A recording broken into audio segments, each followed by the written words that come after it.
Okay, so welcome to this second lesson on probability, and this one's about tree diagrams, which for most of you should be revision. You've done some of this before. And so in this video, we're going to cover using a tree diagram to calculate probabilities for both independent and conditional events.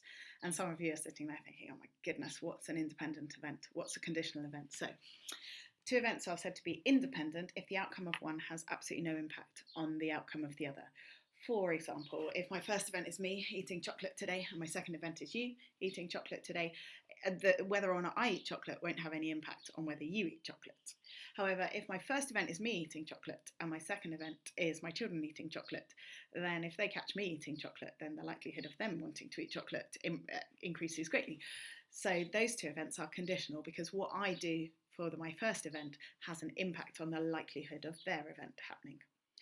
And so in this lesson, we're going to talk about using tree diagrams. And before we start, my key fact for tree diagrams is you have to remember whenever we're using a tree diagram, we multiply along the branches and we add up the numbers at the end. So when we're calculating probabilities, we multiply when we're moving along the branches and we add up if we're choosing options at the end.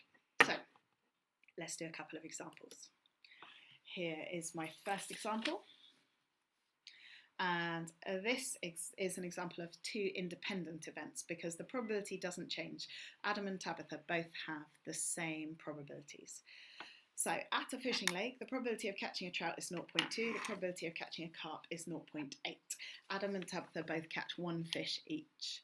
So when I look at putting my tree diagram together, the first thing I need to think about is what's happening. What are the two things or three things, if there's more than two, that are happening? And my first thoughts are, well, Adam does something, he catches a fish, and Tabitha does something, she catches a fish. So that's how I'm going to start with my tree diagram. In section 1, I'm going to look at what happens with Adam, and he might catch a trout or a carp. And the question says the probability of Adam catching a trout is 0.2, and the probability of him catching a carp is 0.8. And once we've worked out what Adam's done with his fish, then Tabitha catches a fish. And again, she might catch a trout or a carp. And it doesn't matter what he did first time round, she might still do those two things. Those probabilities stay the same because these are independent events. So I've put my tree diagram together, and now this is my top tip in terms of getting marks in the exam, particularly if you mess up doing the actual question, is that it is well worth your while writing down at the end here what all the outcomes are and what their probabilities are. So if I move along this top branch, that's both of them catching a trout. And the probability of that happening, well, remember I said if you're moving along the branches, we're going to multiply. So I do 0.2 times 0.2, which gives me 0.04. This option, trout, carp, and that would be 0.2 times 0.8. Carp, trout, 0.8 times 0.2, 6. And carp, 0.8 times 0.8. So that's fairly tedious. You're probably thinking, oh, really? Do I have to write all that out? But it makes the rest of this question really easy. And it also means that if I answer the questions wrong, if I pick up the wrong numbers to answer the questions, in here I've got some valid working that will probably score me some method marks. Part B, let's answer the questions. Part B says, work out the probability they both catch a trout. Well, now I'm quite glad I did all that work because look, I can just write it down. Trout, trout. I know that probability. I worked it out already. Then Adam gets a trout and Tabitha catches a carp. So Adam, then Tabitha gets a carp. So that's this one. And again, I've done all the work, so I can just write it down. Lastly, part 3. And here's where, if you've forgotten to draw a tree diagram and you try and do any of this without a tree diagram, here's where people miss things out. So this is why we use tree diagrams, because one of them catches a trout, the other catches a carp. Well, look, there's two options there. Both of those are one trout and one carp. So I need both of these numbers. And remember, I said you multiply along the branches, you add up at the ends of the branches. So to find my probability there, I add up those two numbers that I've just circled. Okay, one more example.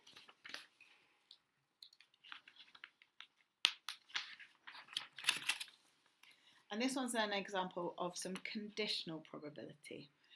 This says Jane has a bag containing 15 identical cubes. 8 are red, 4 are white, and 3 are blue. Jane's going to take 2 cubes at random from the bag. Now, we're probably thinking she's going to reach in and grab 2 at once. But in terms of the maths and the calculations, we're going to imagine it as she takes 1 first of all, and then she goes back for the second one. And the reason is, once she's grabbed 1 cube, it changes what's left in the bag for her to choose for her second cube. So we're going to think about it as 2 separate picks. And this time there are 3 options. She could take a red, a white, or a blue. So for her first pick, she might take a red, she might take a white, or she might take a blue. So for her first pick, she might get red, white, or blue. And the probability is, well, there are 8 reds out of 15 altogether. There are 4 whites out of 15 and 3 blues out of 15. Then she's going to go back and choose her second pick. And again, she might get a red, a white, or a blue.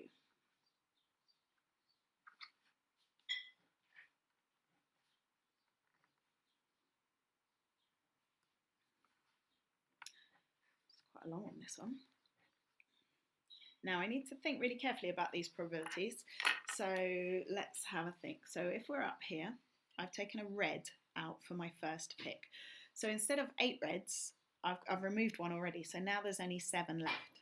And because I've taken a cube out, there's not 15 in the bag anymore. There's only 14. So the probability of getting a red is 7 out of 14 because I've taken 1 out already. And I probably wouldn't bother simplifying this. If I'm working without a calculator, it's definitely don't simplify them. It makes all your adding up at the end much easier if you don't simplify them. If you're working with a calculator, it doesn't matter too much. So what's the probability of getting a white? Well, there are still 4 whites left in that bag because I didn't touch any of those. But there's only 14 cubes left in that bag because I've removed a red. And the probability of a blue, well, there's still 3 left out of the 14 in the bag. Now let's imagine she took a white first time round. So if she took a white first time round, there's still 8 reds left in the bag. But remember, she's removed 1, so there's only 14 cubes left. If she's taken a white out, instead of 4 whites, there's now 3 whites out of 14 because there's 14 cubes. And there are 3 blues left in the bag. Now if she's taken a blue first time round, there would still be 8 reds out of the 14. There would still be 4 whites out of the 14. But now there's only 2 blues left because I've just removed 1. And again, here's where we put in the hard yards and we write down all of the options as quickly as we can because it will speed up answering the rest of the question. And I do all these calculations, wishing I picked a short example now. And I think what I'll do is write all the calculations down and then come back and do them on my calculator in a second. You could probably fast forward through this bit because it's just me doing a load of calculations.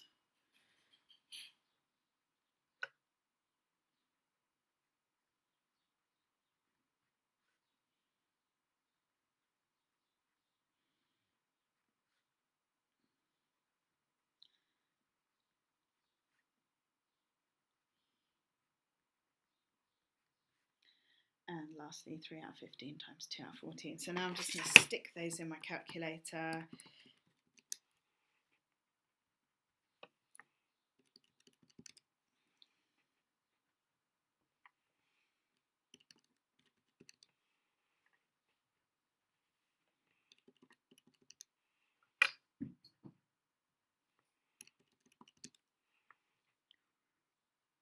That's the same sum.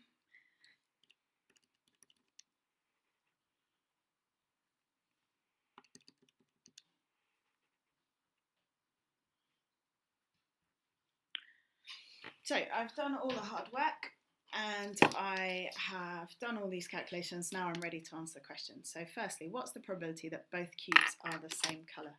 And now I'm glad I've done all of that hard work because I am literally just going to pick up those 3 numbers in those 3 circles and add them together.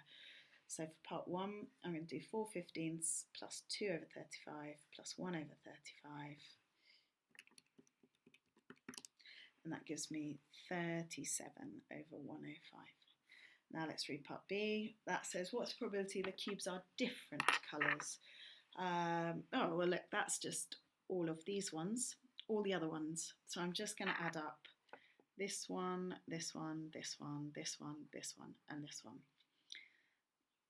Now, if you're really on the ball right now, you're probably thinking I'm wasting my time by adding all these up, because you'll have noticed that these are all the other ones that I didn't have for the first bit of this question. And so what I could have done is simply taken, oh, you can't even see. So what have I done? I have added up 1, 2, 3, 4, 5, 6 numbers along here. Okay, and if you're really on the ball, you'll have worked out that actually I could have saved myself some time, because basically I want everything except those circled ones from last time. So I could have just taken that away from 1. But if you don't think of that, don't worry, because I can just do it longhand and add up all those options. And that gives me 68 over 105. Okay, and lastly on this question, at least one cube is white. So at least one white cube.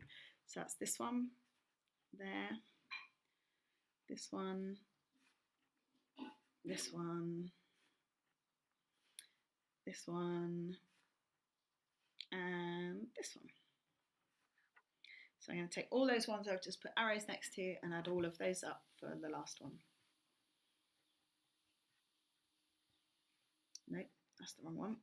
16 over 105, another 16 over 105, 2 over 35, 4 over 35, not 4 over 35, that's not got an arrow, 2 over 35.